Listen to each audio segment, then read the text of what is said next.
First, you have some time to look at questions 1 to 4.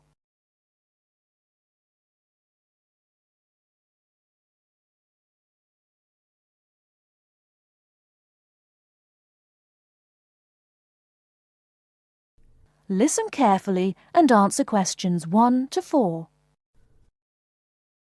Good afternoon. I have with me in the studio today Dr. Stephen Phillips, author of the new book Silver Lining, which is an investigation into UFOs. Now, Dr. Phillips, can you tell us a little about your book? Yes, certainly. Over the last 12 years, I've become increasingly interested in the subject of UFOs, and this book is a compilation of all the sightings I've heard about, together with evidence. You see, so many people are convinced that there is life on other planets that I thought I would do some research myself. And what did you find? Are we alone in the universe? You sound sceptical. Well, you'll have to buy the book to find out my personal conclusion, but I can tell you this. There are a lot of sightings in a number of different countries, and the surprising fact that I have found is that despite never having met each other, a great number of these witnesses describe an almost identical object. Now, I realize that television and the media has given us all a mental picture of a UFO, a silver ship with bright lights that moves at very high speed. What interested me was that in all the eyewitness accounts I heard, people gave very precise and detailed descriptions that varied only slightly. Reports from America, Europe, even Asia, all share a significant number of similarities. Interesting. Tell me, have you been able to see any evidence yourself? Well, no. My aim in writing this book was not really to present my own opinion, but to gather all the information available and collate it into a kind of reference guide. Personally, I don't have anything much to add apart from the conclusions that I've drawn from the accounts I've heard. I understand that there is a strong body of opinion that claims there is hard evidence that is being suppressed by the American government. Could you comment on that?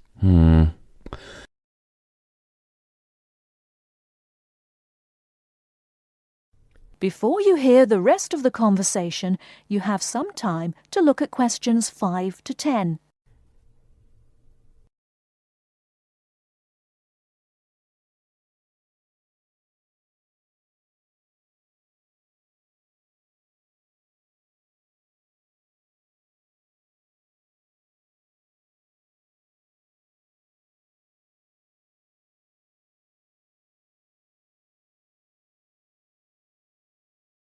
Now listen and answer questions 5 to 10. Personally, I don't have anything much to add apart from the conclusions that I've drawn from the accounts I've heard. I understand that there is a strong body of opinion that claims there is hard evidence that is being suppressed by the American government. Could you comment on that? The second chapter of my book actually talks about a place in America that has often been in the media, Area 51. Area 51? Yes, it's a military base in New Mexico. In 1947, a man called McBrazel claimed... Sorry, who? McBrazel. That's M-A-C, capital B-R-A-Z-E-L. Anyway, McBrazel claimed to have found pieces of an alien spacecraft on his farm in Roswell. Now, many people believe that this was true and that the government of the time took the debris. Since that time, they have denied all knowledge of any such find, and accounts by the many leading experts at the time dismissed the claim, believing that McBrazel had actually found pieces of a higher altitude weather balloon that had disintegrated. Now, the lack of information combined with the large number of conspiracy theorists means that no useful scientific conclusion can be drawn, but I have found out one or two surprising details. Again, you'll have to buy the book if you want to find out more. Okay. Now, I understand that an overwhelming majority of UFO sightings occurred in America. Do you find that in any way relevant? Well, as I mentioned before, there are a large number of conspiracy theorists, and the popularity of science fiction programs in America could lead you to suspect that these sightings may be nothing more than an overactive imagination. However, I have found that there are a number of other factors that determine UFO sightings. In Northern Europe, the number of reports is very low, whereas in Southern Europe, where there is more open space, less light pollution, and generally clearer skies, the number of sightings increases. Now, when you consider the vast open areas of America, particularly around New Mexico, there is an argument that UFOs are simply easier to see in certain geographical and climatic situations. Well, I've never thought of that. If I could ask you one final question, Dr. Phillips, what about alien abduction? Well, I don't really cover that in my book. You see, I was looking to present facts from which people could draw their own conclusions. With these reported abductions, I've found them to be very unreliable. Well, thank you very much for your time. Before we finish, I'd just like to add that Silver Lining is available at all leading bookstores, priced at £19.99. Until next week, goodbye. That is the end of part 1. You now have half a minute to check your answers.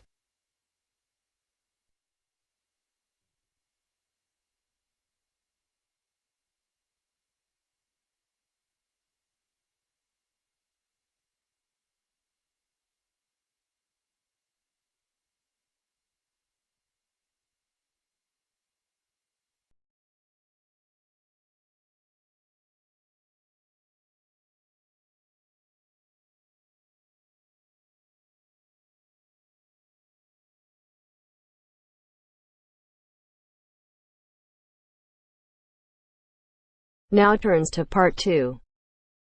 Part 2. You will hear a telephone conversation about a job vacancy. First, you have some time to look at questions 11 to 15.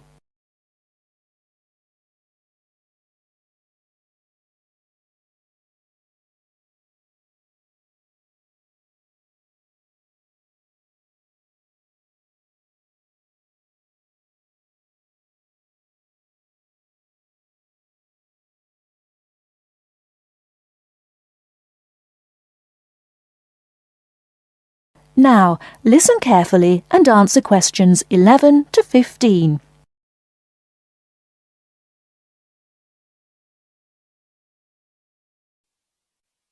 Hello, Top Job Employment Agency. Ellen Sykes speaking. How can I help you?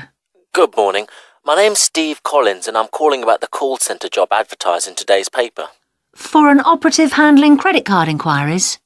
Yes, that's right. The wages and working conditions are all in the ad, so what I'd like to know now is what the work actually consists of. I should explain that I'm a student looking for a summer job, not long-term employment. That's okay. The people at Intercard say they've always found students to be honest, which of course is essential in this line of work, and they have the basic IT skills needed there. Apparently, there have been a few who didn't find it easy to get there on time in the morning, but in most cases their punctuality is as good as anybody else's. Anyway, about the work. And I know a bit about this because, as it happens, I've worked there myself. Really? Yes, for about a year. You'd find that most callers would be people wanting to check the balance on their cards, query payments made and so on. And from those who've had their card stolen? No, they ring another number for that, an emergency line. People also call that number if they lose their cards. And what are most callers like? I mean, what kind of people are they? All sorts, really. All ages, every kind of background. Though one definite trend is the change in the number of women. Nowadays, they make up around 55% of the total, whereas years ago, there used to be a majority of men calling. At one time, I heard, as many as 3/4 of all credit cards were actually held by men, but that must have been long before I was there. It's certainly different now. So to do this job, what sort of experience do I need? None, really. Have you got a credit card yourself? Yes, I have. Then you probably know quite a bit about them already. And as a student, you're obviously intelligent, which of course you need to be for the job. So after a day or so working with an experienced operative, I'm sure you'll have picked up enough to deal with routine inquiries, which of course most of them are. But there are bound to be questions I can't deal with, at least at first. What happens then? In that case, you can ask a supervisor. They're very helpful to new staff. I think I like the sound of this. What do I do next?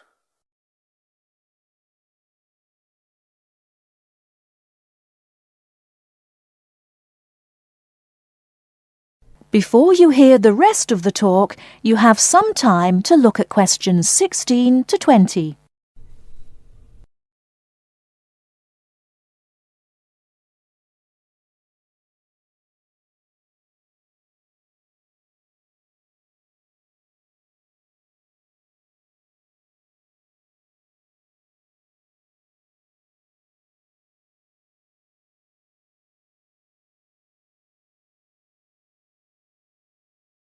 Now listen and answer questions 16 to 20. Can you get over there for 9:45 on Monday morning for an interview? Definitely, yes. Whereabouts are they? In Riverside Business Park. Do you know it? Yes, I've been there once. How do you usually travel? By bus. Right. So you take either the 136 or 137 to the bus station, and when you come out of there, you turn right. Along Orchard Road, that is. The road from the railway station? Yes, that's right. You go past the petrol station next to the car dealers, then carry on down the road. Do I take the first left at the main car park? Well, you could do that, and walk up Newfield Avenue alongside the shopping centre, but it's a long way round. I'd suggest continuing along Orchard Road with the water company and then the insurance offices on your right. They used to be local government offices, by the way. Yes, I remember those. And you keep going until you reach the advertising agency. Now, facing that is a small road called Cherry Lane. There's a newspaper office on the corner, and opposite that is a big hotel, so you can't miss it. And how far down that road is it? Well, they aren't actually in Cherry Lane. You walk as far as the next junction and turn right into Almond Drive at the mail centre. Intercard is in the third building on the right, between the airline offices and the shipping company. Fine. I'll be there on Monday. Thanks very much. Bye. Good luck. Bye.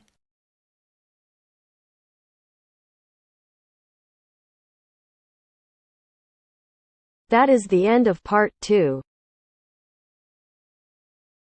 You now have half a minute to check your answers.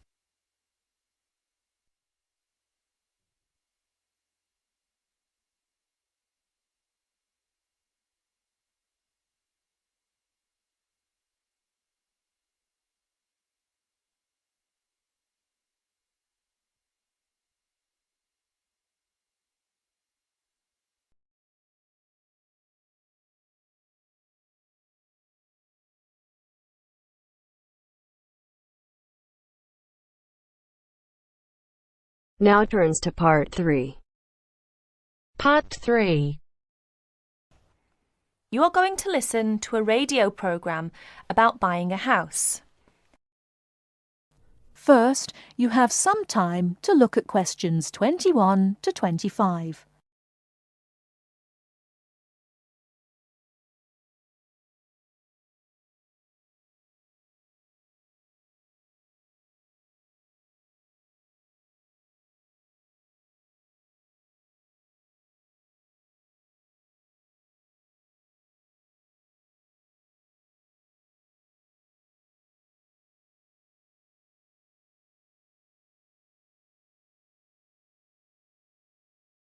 Now listen carefully and answer questions 21 to 25.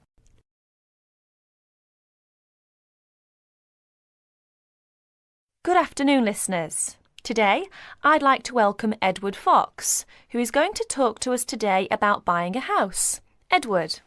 Thank you, Eunice. For most people, at least, buying a house is a major life event, and probably the single most expensive item you are ever likely to buy. It is also a place that you can make your home. Therefore, thinking carefully before you make a purchase is of the utmost importance.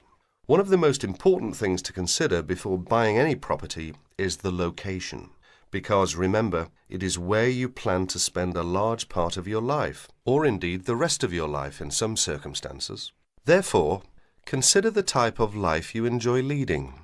Are you a very sociable person who enjoys nightclubs and discos? If so, then you may wish to consider something close to the city, or indeed in a city where it is convenient for all types of nightlife.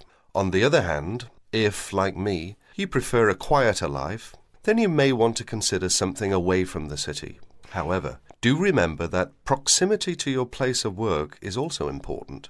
Indeed, we spend most of our life at work, and you don't want to have to spend 2 or more hours every day travelling to work now, do you? Therefore, transport is the utmost importance. City suburbs, however, are often conveniently located for commuting to work. All for shopping. Without being in the heart of a busy city. You may, however, think that a house in the suburbs would be far too expensive. Yet houses located in cities can often exceed the price of suburban houses. So check out the prices. You may be surprised. Family is another important consideration. You may prefer a house that is away from a busy street or main road. And of course, remember that children have to attend school. Is there a good school in the area, or would your children have to travel a long distance to get to school? Therefore, if you have children, or you plan to have children, location is a very important factor. And of course, remember that a family influences the size of the property. Before you hear the rest of the talk, you have some time to look at questions 26 to 30.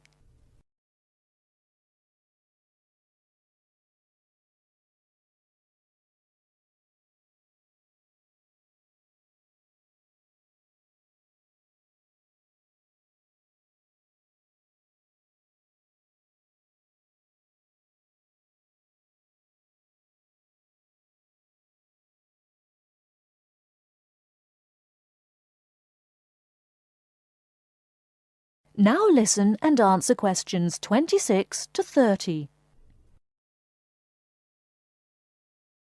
And of course, remember that a family influences the size of the property. There are, of course, various types of houses. There are detached houses which stand alone and are not joined by to another building.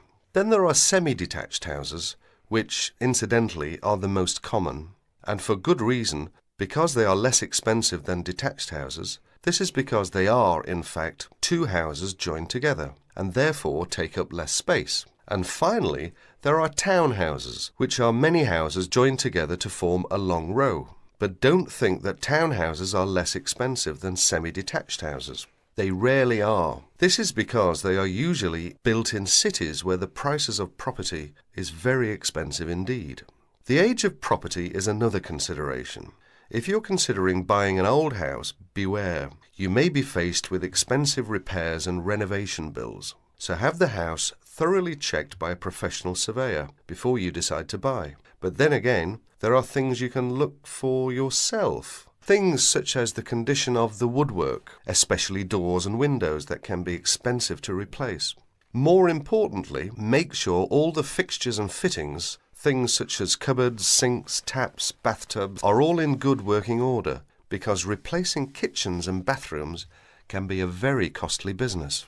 And don't forget the garden. If the property has one, if you enjoy gardening, then fine. But if you don't enjoy gardening, then you may prefer a small garden as opposed to a big one. But even if you do enjoy gardening, it is important to remember that gardens take up a lot of your time. So keeping a garden in good order may be very difficult if you work long hours. One final thing is the general feel of the place. Does it have a good atmosphere? And most importantly of all, would you feel comfortable living there? Thank you, Edward. But I'm afraid that's all we have time for today. But I'll be back next Wednesday when my guest speaker will be talking about buying a computer. So until then, bye for now.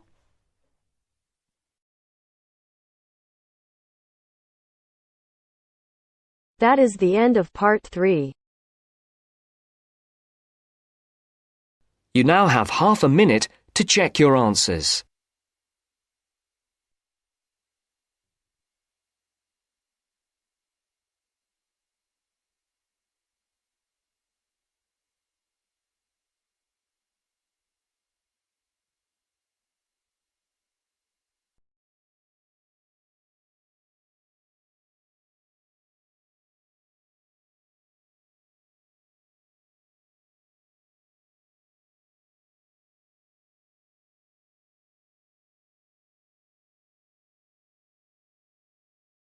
Now turns to part 4.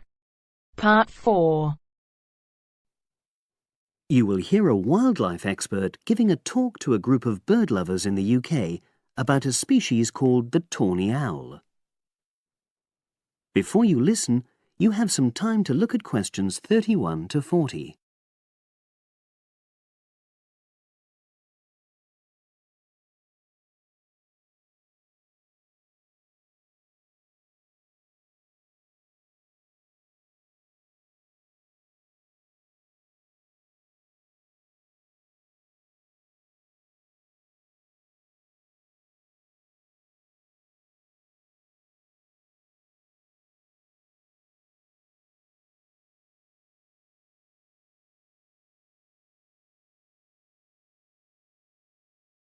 Now listen and answer questions 31 to 40. Good evening, everyone. You're all likely to be familiar with pictures of the tawny owl. Because of all the owl species in the UK, it's actually the most common one. But the chances are that you're more likely to have heard one than actually seen one, as it's also strongly nocturnal. This means that it normally ventures out at night. So, what kind of habitat does the tawny owl prefer? Well, a survey carried out in the 1980s confirmed that this owl is most likely to be found in woodland. If you look at a map of tawny owl distribution across Britain, you'll only see gaps in the treeless marshy areas of eastern England and in some of the more upland parts of northwest Scotland. However, you can sometimes find populations of tawny owls in urban areas too, either in parks or in large gardens. The tawny owl shows some obvious adaptations to its natural habitat. For example, both its wings and its tail are short, which helps it to maneuver through the trees. Also, the bird's plumage is a mixture of brown and grey, and this provides suitable camouflage for when the owl perches up against a tree trunk. Then there are its large eyes. The tawny owl's visual capacities are considerably better than those of humans, and although it can't see in complete darkness, it's sufficiently well equipped to be able to navigate its way around woodland on all but the most overcast nights. Another factor that contributes to the tawny owl's success as a hunter is its excellent memory of the layout of different areas. If you combine this ability with the owl's strongly territorial and sedentary nature, most populations of tawny owl are sit-and-wait predators, you realize that it has a good opportunity to predict where prey might be found. Finally, as well as having large eyes, the owl's sense of hearing is excellent, and this helps it to locate potential prey as it sits on its perch.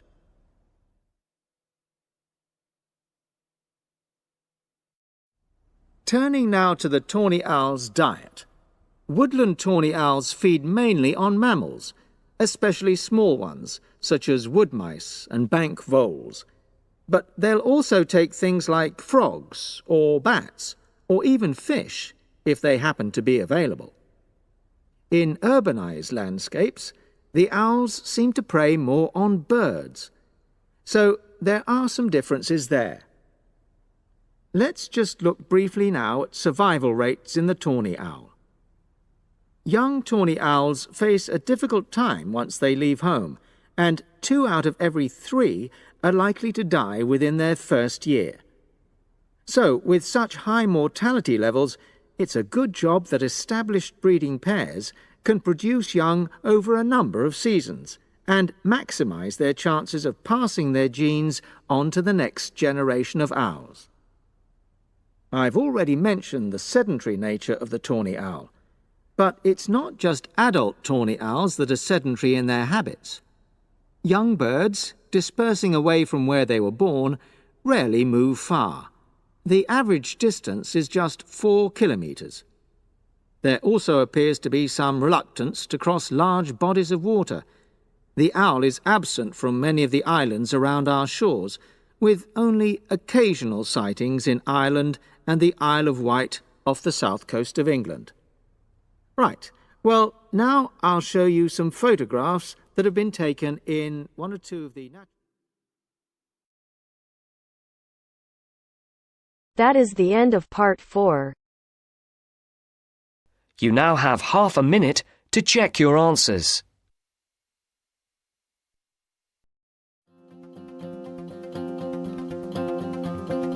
And on we'll go, through the wastelands, through the highways, till my shadow turns to sun rays. And